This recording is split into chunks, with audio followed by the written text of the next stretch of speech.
Dietary oxalates is a subject that we should all take seriously when it comes to the overall welfare of our nutritional health. And WebMD has some interesting and helpful statistics that we all should take note of.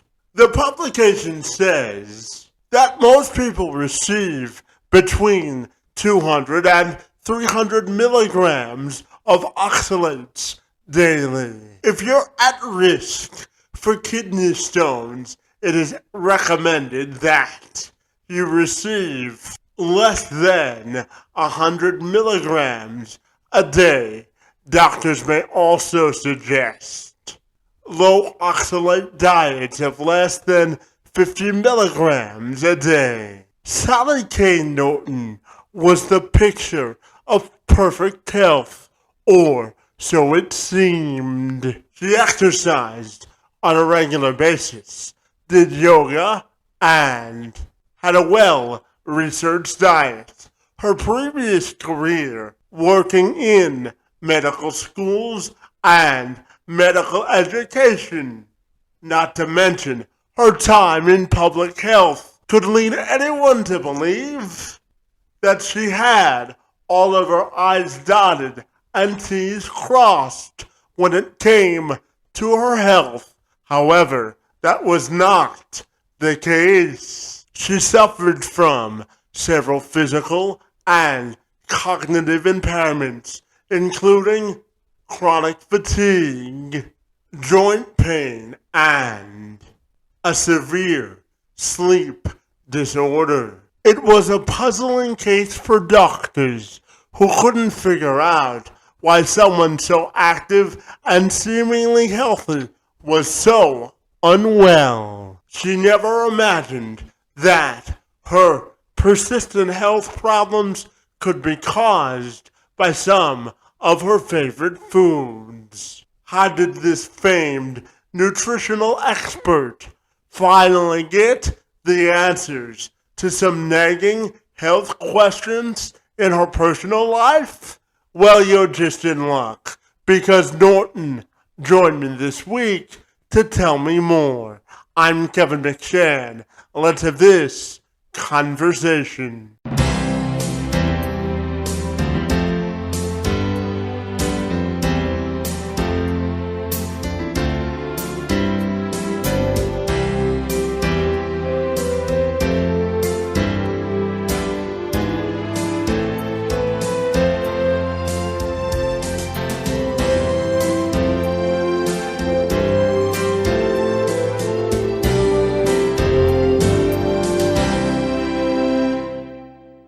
Sally, if you're ready, I'll take a moment to welcome you to the program, and I'm super excited to learn all about your journey in health and fitness. Great to be with you this afternoon, and thank you so very much for being here. Thank you for having me.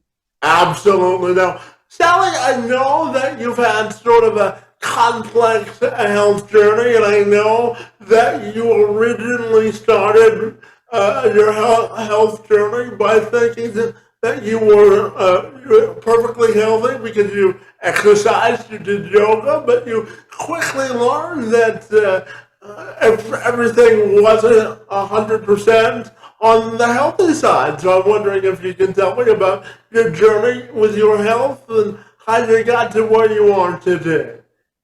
Well, yes, my health has been a very mixed picture, where on the outside I look fine. I've never had a heavy weight problem. I never look really sick, but I've had lots of trouble with pain, inflammation, fatigue. I was disabled with needing crutches and drugs and orthotics with foot problems for 8 years in my 20s. I had to leave my degree program at Cornell, where I was studying nutrition, for foot surgery, and didn't recover well from that. I also had a lot of arthritis and fibromyalgia. And so the problems with pain, inflammation, and fatigue, and sort of like almost like connective tissue breakdown problems, these things came and went, but over time, just I couldn't get a handle on them, and I couldn't figure out what was wrong. And it sort of kept changing flavors a bit, but in the same way, just progressing to the point where I stopped working completely professionally for 3 years because I was so unable to function. Yeah, and your journey towards becoming a leading expert in the field had to do with your journey with dietary oxalates, and you were also teaching or contributing to major medical schools in education and public health. So I'm wondering if you can tell me about that part of your journey in terms of how it made you feel that you had to hold all the important work that you were doing. Right. So I've worked at universities. I've had a diverse career in public health. I worked in the inner city in Cleveland and did health promotion there. I worked in a very poor rural community and evaluated a health intervention project. I worked at a couple of medical schools, and I was running a project that was trying to integrate lifestyle and holistic health and healing and alternative health and healing concepts into the awareness of mainstream medicine, nursing, pharmacy, and that kind of thing in at the education level. And I was writing research grants, helping to develop research grants with faculty and put together the proposals to get funding. So I've been doing a lot of both community work and brain work throughout my career in public health, happily hanging out basically in academia, but struggling mightily with these health problems. And the dietary oxalate piece was completely off my radar, even though here I was in nutrition and public health and a leader in integrative medicine and really very well versed in all the various forms of healing and very well connected with people, because I worked in medical school. So I knew doctors and I worked with alternative providers and I knew them. And none of them were really okay with me being sick or not feeling good. They wanted to help me, but they couldn't. And I couldn't find help. I searched for answers and continued to need some relief from pain and so on. And nothing was working. And so when you feel terrible, but you're doing all the right things and you kind of look okay on the surface, maybe, but no one can help you, that's a sign that what you're doing in your diet and your lifestyle is actually not helping you. But we're told that it is all good. And so we don't even question the dietary side of how we're hurting ourselves with dietary oxalate, which is a chemical that none of us talk about anymore. It used to be a thing. It's well known in science, but we don't talk about it in nutrition and public health as a downside. We are told there's only good sides to vegetables and plant foods, which have this oxalic acid. And that's, you got to realize from a logical point of view, if there's only a good side, you're not getting the whole story.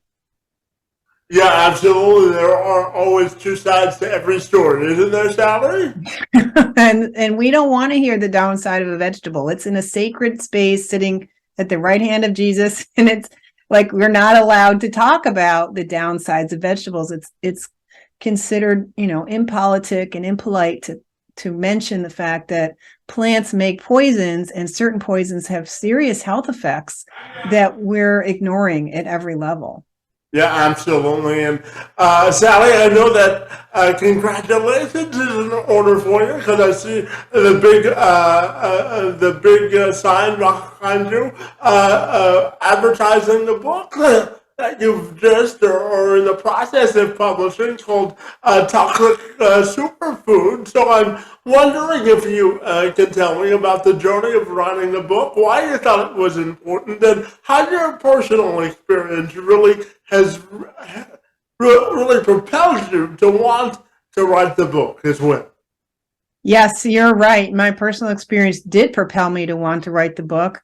I never thought of myself as a writer, although I write research grants and do writing, but I hadn't conceived myself as an author until I realized the need was tremendous. I was so floored by the fact that I was so well connected and so well educated, and my commitment was to prevent illness in myself and help others have that same opportunity.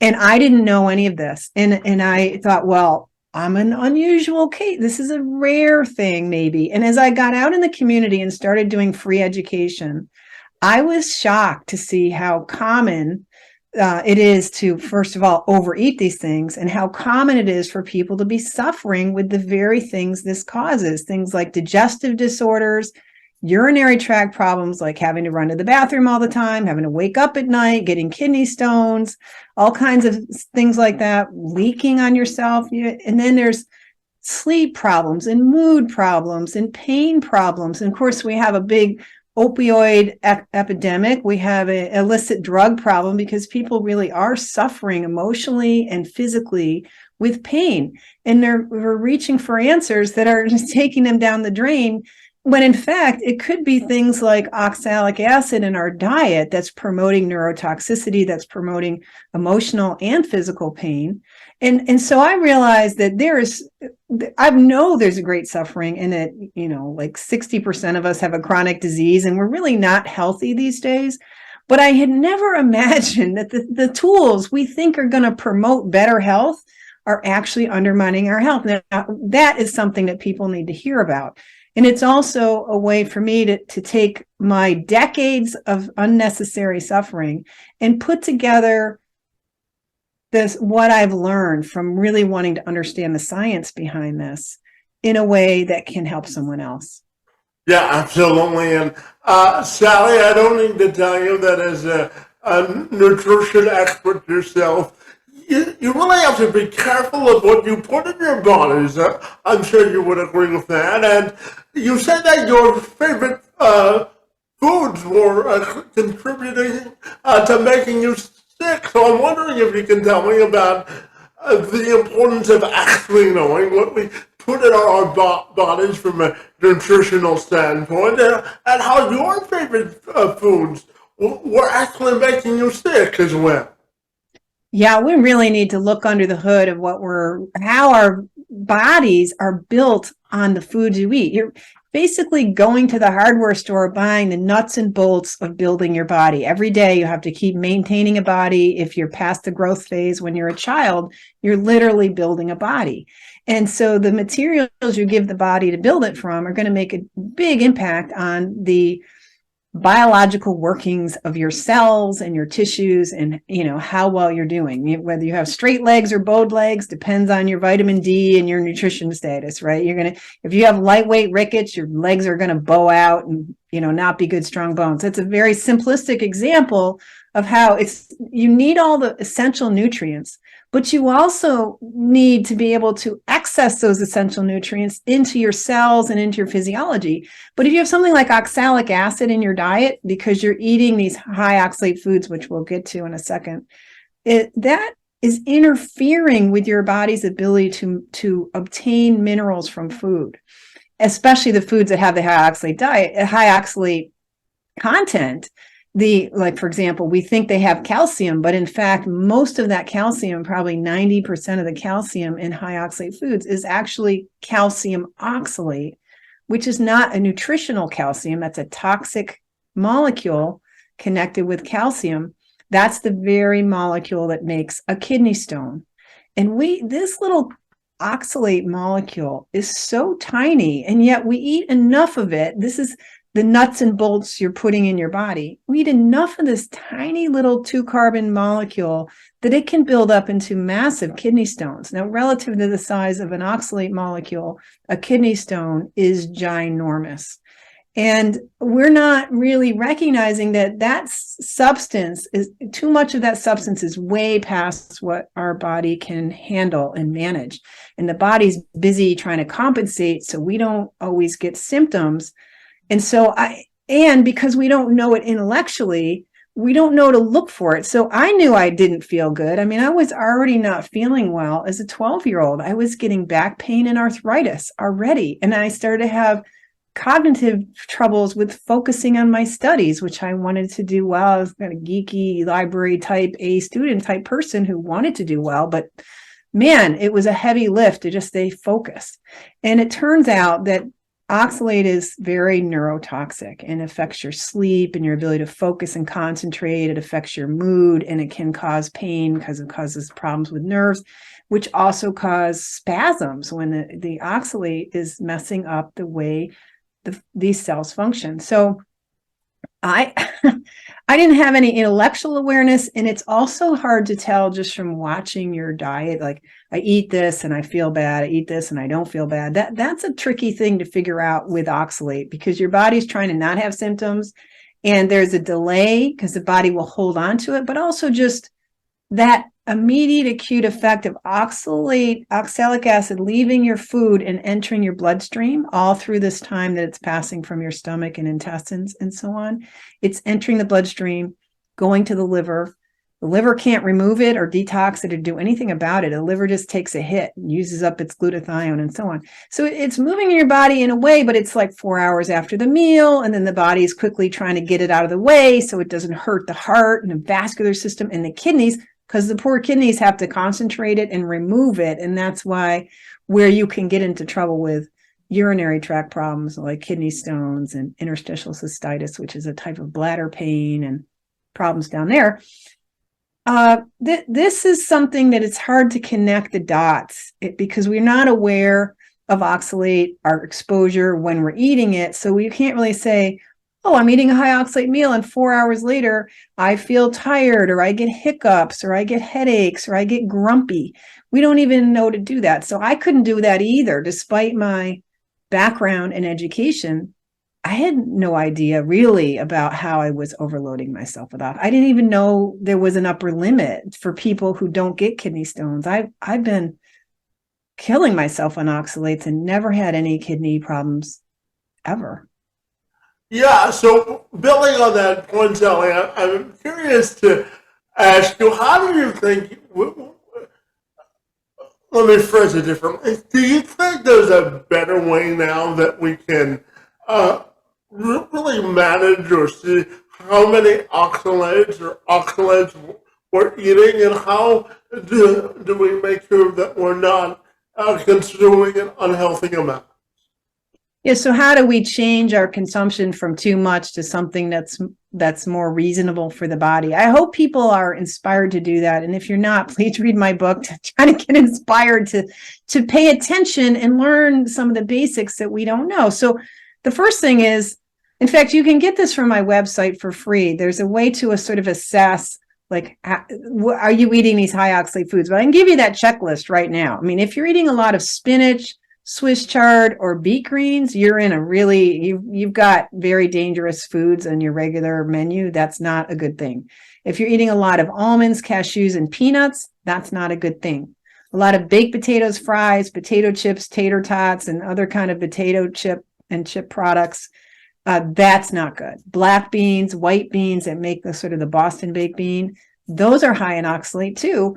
And these sort of, gluten-free is very popular now. People are struggling with, inflammation and problems, and they're hoping gluten-free will help them with that. So they're eating more quinoa, teff, and buckwheat, which are gluten-free pseudo grains. They're very high in oxalate. So you've lost the lectin gluten and you've moved over to oxalate, which is another. These are both plant anti-nutrients. Oxalate is an anti-metabolite that's getting into your cells and messing up the metabolism of cells. There's chia seeds and hemp. People are doing chia bowls, turmeric, blackberries, starfruit, kiwi, and pomegranate. So these are all foods that are popular and thought to be so good for us. If you're using those a lot, this is risky.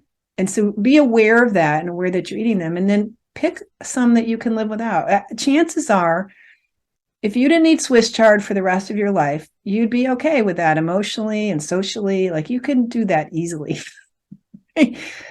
Some of them are easy to not eat. And then you have to look at if you want to continue to bring your consumption down to something you can handle. Because literally, a bowl of spinach, say a spinach salad, is probably about 4 times what you should be eating per day in terms of oxalate tolerance for the typical healthy person.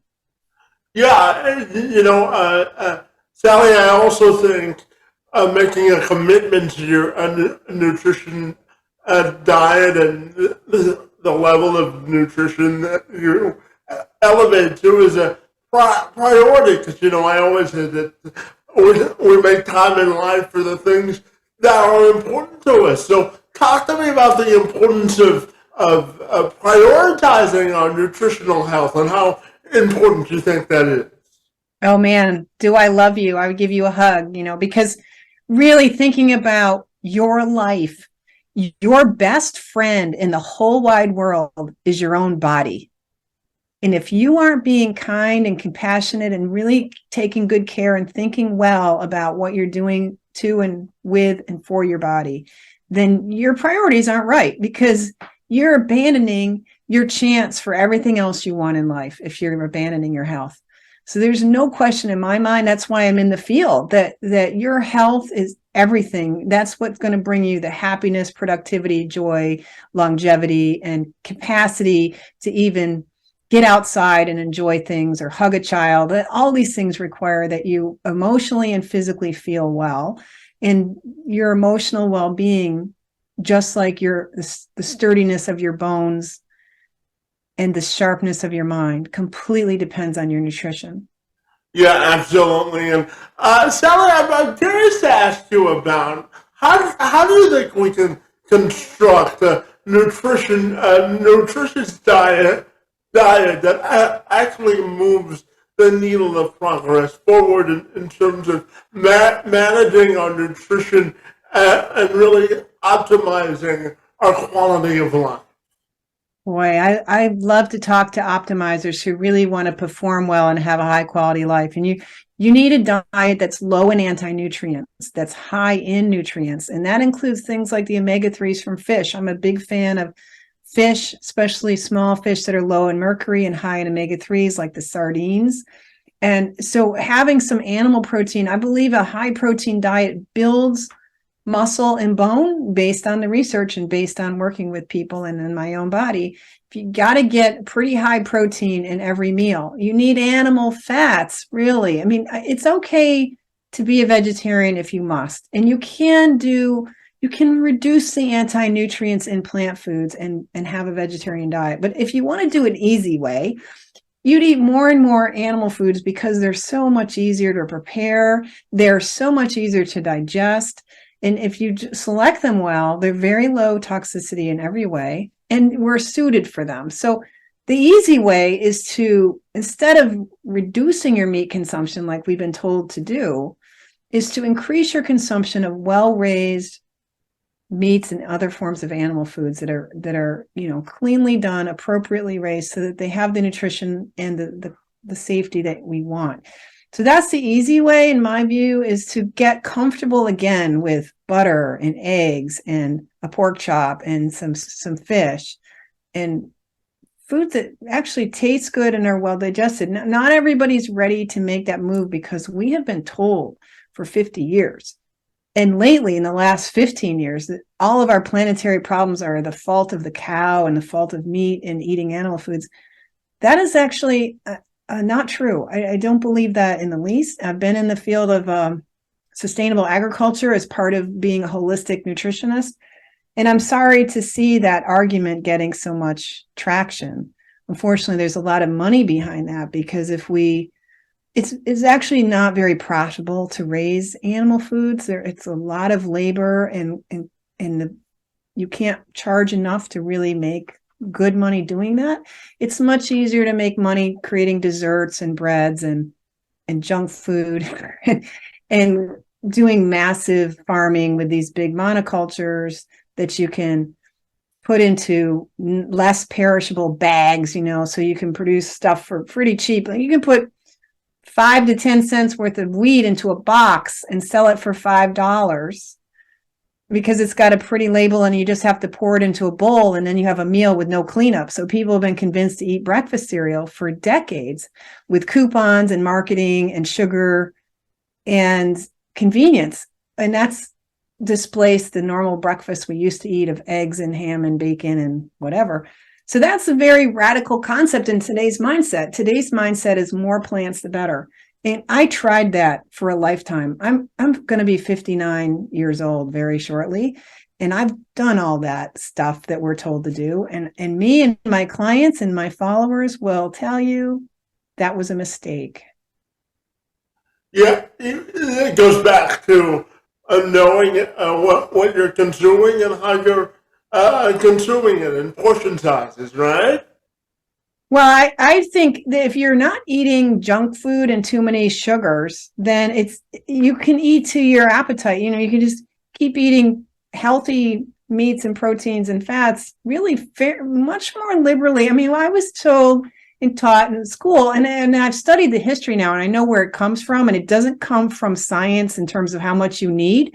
It comes from the idea that we should be frugal and not eat more than we need and just have as little as we want. This is like, that's not really going to get us to the question of optimal. That's going to get us, you can survive on what they used to say in public health nutrition was eat a deck of cards size of meat, chunk of meat, which is, 3.5, 4 ounces. I think you probably need a minimum of 6 ounces per meal of an animal protein to get enough protein to really rebuild muscle and bone. So I don't agree with the be frugal and minimize that and then fill in with junk food, or try to fill yourself up on fiber so you don't need whatever, because it doesn't work. Like, okay, so here's a classic thing in our culture, right? If you name your vegetable, you can have dessert, right? Don't parents tell kids, eat that whatever you don't want to eat on your plate, blob of spinach, let's say. Most kids don't like spinach. And you can have ice cream with chocolate sauce for dessert. And we'll bribe kids. And we do this ourselves as adults. We cut deals with ourselves. I can have my junk food because I can mitigate or earn this junk food by eating this spinach.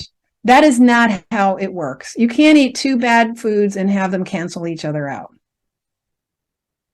Yeah, and for anyone that's consuming our conversation today, Sally, and is in the same or similar boat that you are, in thinking that they were reasonably healthy, but still feeling lousy, what would you tell them to sort of reverse the trend and really value their nutritional health and get on the right track from a health and fitness perspective? Well, I think, learning about oxalate is fundamentally important for most all of us. And that's a good thing to start helping you let go of all the stuff you've been taught and you believe now. Because the biggest barrier is like, how do I hold on to all my old beliefs about how to eat well and then move forward? You can't hold on to what's not working. So you have to be willing to pause and think. And so you can try that on my website. I have lots of free information on my website and things you can download and so on. And you can come to my classes. You can get my book. But use this to like loosen the reins on the cultural dogma that's keeping you trapped in something that's not working. If you don't feel good and you're trying to do well, then you need to be willing to question what you already believe. Yeah, absolutely. And, Sally, I'll quickly share just a little bit about myself. Anyone who watches or consumes my podcast knows that I was born with what's called spastic quadriplegia cerebral palsy. And one of the tenets that I live my life by is the saying, always active. It's important to me to be physically active and to at least get 10 minutes of exercise a day. So I'm curious, as your role as a nutritionist, what does living healthy and leading a healthy lifestyle mean to you specifically? Well, the tools that I use to be a healthy person are, one is you have to keep coming back and honoring what's really true for you and work on that relationship with yourself so that you're being honest with yourself on how well what you're doing is working and what you really want. And so sometimes maybe you need a little journaling activity in your life to just touch base with yourself every day and to be true to yourself, because that will help propel you into the basic things you need to do, like go to bed on time and get up and get out and see the sunshine in the morning and be willing to take off your shoes and touch the ground and move around and talk to people, have a social life and have a bit of a balanced life, and make nutrition matter so much that you're willing to eat before you go to an event if you need to, because you know that the way they're going to be eating at that event does not build your health. You don't have to keep compromising your health and self-care for the sake of other people. I have to go to a minimum of 2 hot yoga classes a week. I need that sweating, that focus, that balance, that exercise to function. So, you cannot keep wearing yourself out and just have massive goals and just work yourself to death. You must integrate in your lifestyle some basic stuff like moving around and having relationships and getting some sleep. And those all will make it easier for you to implement dietary changes and be consistent with where you're going and really build that optimal health you deserve. Yeah, absolutely. And Sally, since you brought it up, you said you're almost going to be 59, and I'll share with you that my birthday is actually next Sunday. I'll be 34, and one of the things that I'm most grateful for is really challenging myself to optimize my health and really making fitness a priority. So how do you celebrate living a healthy lifestyle? How do I celebrate or watch these years go by and say, another whole year? I love birthdays because they're your own New Year's Day, right? You get to start over yet again, and you get to say, I'm making progress in life, and take some stock in the fact, give yourself credit for the progress that you're making. And I would say, the best way to really celebrate your life is to really appreciate every single moment and really mindfully be aware of all the gifts you do have and all the gifts you've been given by your family and whatever that you have as resources for you to continue to grow as a person. Yeah, maximizing the moment is important, isn't it? And just relishing it, like actually living that moment, like going, I'm getting to talk to Kevin. This is a cool moment. This is a precious moment that may not happen again. And who knows what might come out of this moment. This moment is setting us up for something even better on the other side. I tell myself when I do the laundry, thank God you're doing the laundry so you'll have your clean yoga mat so you can do yoga tomorrow. And tomorrow I'll be able to say, thank God Sally did the laundry yesterday so I have a clean yoga mat. Like this little things we do set us up for success. Yeah, absolutely. Sally, I have a couple of personal support workers that work with me on my staff to help me maximize my fitness level and make sure that I live a healthy lifestyle and get exercise. And one of the things I always tell them is life is a constant game of networking. You never know who you're going to meet, right?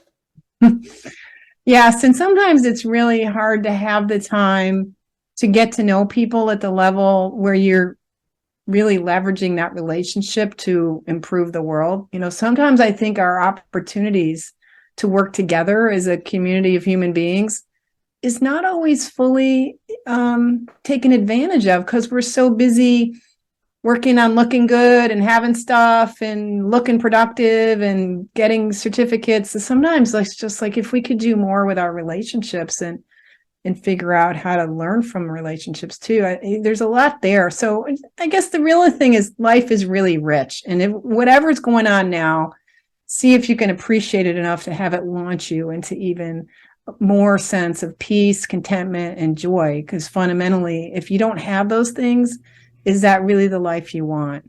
Yeah, absolutely. Sally, I'm fascinated to ask you professionally, what brings you the most happiness or the widest smile on your face?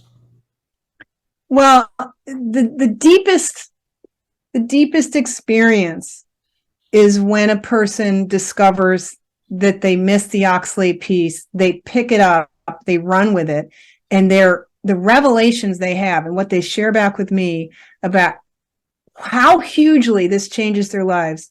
This is an amazing experience. I wish someone else could experience this. I have been able to help people who've been really in a dark place with their health and struggling and frustrated. And this is making such a huge difference. That's why I do this. And to have the goal be met every time a new person discovers this and then tells me that this is helping them, that's a goal met. And that just touches me at a level I can't even begin to put words to. Well, that's your winning moment professionally, I'm sure. And, Sally, my final question for you today has to do with legacy. It's how I end all of my podcast conversations because, I was talking to an executive coach a couple of months ago, and his message to me about legacy was when they have the dash in between the day you were born and the year that you die. His point was that everybody wants to know how you want the dash to be represented because, for me, life is all about making an impact and leaving a legacy. So I'm fascinated to ask you, when you look at your own life, personally and professionally, how do you want your legacy to be defined? It is so true that we really do want our life to be about impact and legacy. And sometimes that drives people into behaviors that are not good. And, I don't know, I guess I've been lucky in that I really am just interested in helping people. It's a strange personality problem I have. I'm a compulsive helper. And I think that's serving me well because it gives me a chance to have some balance. And I think the dash is really defined late in life. And you have to get to a certain age to really be able to look back and have others say to you, you know what, I'm so glad you were in my life. And I really hope that happens when I do leave the planet, that a few people get together and say, she touched my life in ways that mattered to me. And I feel that I can pass that on because your legacy can't be a doorstop. It can't be a trophy on a mantle. It has to be a living thing that's propelling other people into something that's better than it would have been. Yeah, absolutely. And Sally, for anybody that wants to get connected with you and the good work that you do, what's the most efficient and effective way they can do that? The perfect way is visit my website, which is sallyknorton.com. Read around in there, check. You can reach the contact area and reach out to us and send us emails, send us your feedback. There's free stuff to download, but definitely the best way to reach me is there. And if you want to stay in touch, join my email list because I learned a lesson the hard way in March when my Instagram account got stolen by hackers and I didn't have any way to tell people hey, that's not me telling you to buy Bitcoin. It's not me. And so I couldn't tell you that because I don't have any control over the metabots at the metaverse. But with the website, if you can be in touch through the website and get on my email list, then I can keep you up to date and be happy to try to respond to your messages. If you don't hear back from us within a week, please send us another message. Yeah, fantastic. Well, Sally, I really want to thank you for the work that you do to help people optimize their nutritional health and quality of life. Your work in this space and time on my behalf is most appreciated. And I want to thank you for being here this afternoon and engaging in conversation, my friends. It's wonderful to talk to an optimizer who's into living a great life. It's an honor. Thank you.